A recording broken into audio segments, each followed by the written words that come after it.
हम जहाँ ठहरे हैं वहाँ शाम के समय जो मिले तो उन्होंने एक प्रश्न किया कि हमारे भारत की भूमि पर कितने सारे लोग रहते हैं, कोई मुस्लिम भी रहता है, कोई क्रिश्चियन भी रहता है, ये भी रहता है, वो भी रहता है, सब तरह की बातें चल रही थी। तो हमने कहा कोई भी रहता हो पर इतना जरूर है कि भारत की भूमि पर वो ही रहता है जो सनातनी है, जो हिंदू है।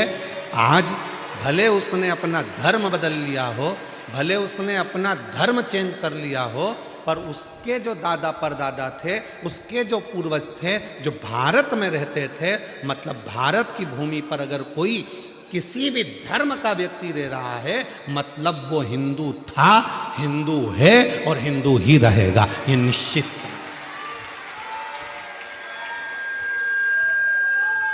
चेंज करने से क्या होता है?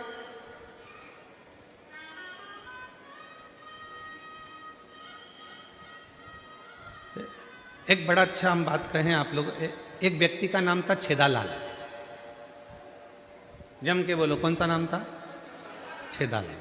अब छेदालाल, उसको लोग, उसके दोस्त जो थे सब चिढ़ाने लगे, छेदालाल छेदालाल कर, तो उसको बड़ा बुरा लग गया। तो उसने कहा अपन को तो अपना धर्म में, हिंदू धर्म में रहना ही नहीं, तो अपन तो और चले गया वो किसी पीर पैगंबर के पास में, और वहाँ जाकर उसने अपना धर्म चेंज कर और कहा कि अब मैं अब यहाँ पर अब मैं इस धर्म में रहूँगा। तो उसने कहा, मौलवी साहब मैंने धर्म चेंज कर लिया, अब मेरा नाम चेंज करो। तो मौलवी साहब ने पूछा तुम्हारा नाम क्या था? तो कहा छेदालाल। ठीक है, तो आज से तुम्हारा नाम रहेगा सुराग अली। क्या नाम रहेगा? सुराग अली। अब उसने अंतर कुछ आया, अब नाम क्या हो गया? पहले था छेदालाल, अब हो गया सुराग अली। अब उसको लोग सुराग अली सुराग कर, तो उसने फिर मन में सोचा मुझे तो रहना ही नहीं इस धर्म में, अब मैं धर्म चेंज करूं।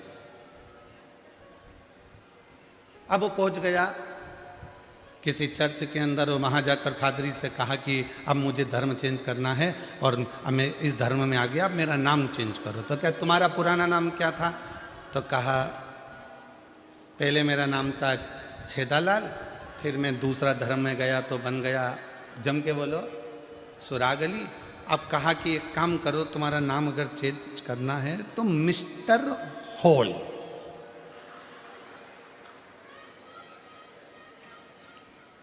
Mister hall. अंतर आया, पहले भी छेदालाल था, बीच में भी छेदालाल था, आखिरी में भी छेदालाल था।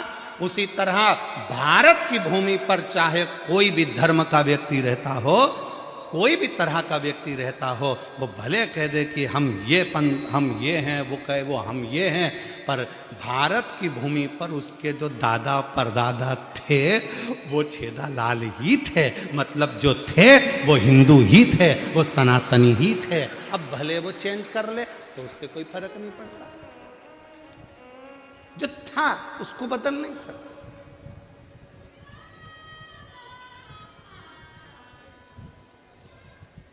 हम सब इस भारत माता की संतान हैं।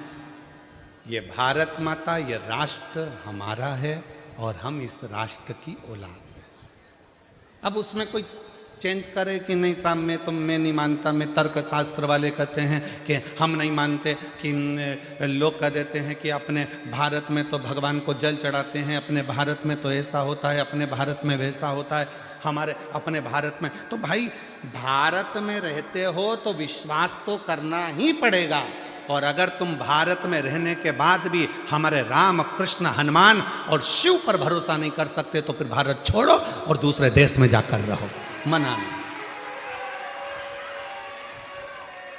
भारत में रहना है तो राम कहना पड़ेगा, भारत में रहना है तो एक लोटा जल चढ़ाना पड़ेगा, और भारत में रहना है तो हर हरा महादेव कहना पड़ेगा, और अगर तुम्हारा तर्क चल रहा है कि एक लोटे जल से क्या होगा, शिव जी को मनाने से क्या होगा, हनुमान जी की चालीसा पढ़ने से क्या होगा, राम रक्षा स्तोत्र पढ़ने से क्या होगा, राम मंदिर से क्या होगा, हनुमान मंदिर से क्या होगा, शिव मंदिर से क्या होगा, यदि तुम्हारे तर्क चल रहे हैं तो फिर तुम्हें यहाँ रहने का हक भी नहीं है। तुम जब इतनी दूसरे देश की इतनी बड़ाई कर रहे हो तो जाओ ना बोरिया बिस्तर बांध के। कौन मना कर रहा तुमको रहने से?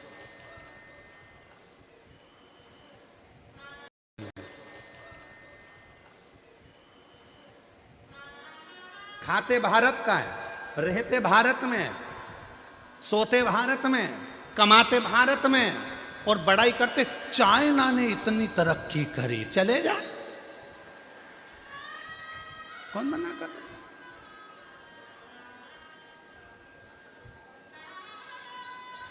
अरे चंदन है इस देश की माटी, तपोभूमि हर ग्राम है, हर बाला देवी की प्रतिमा, बच्चा बच्चा राम है।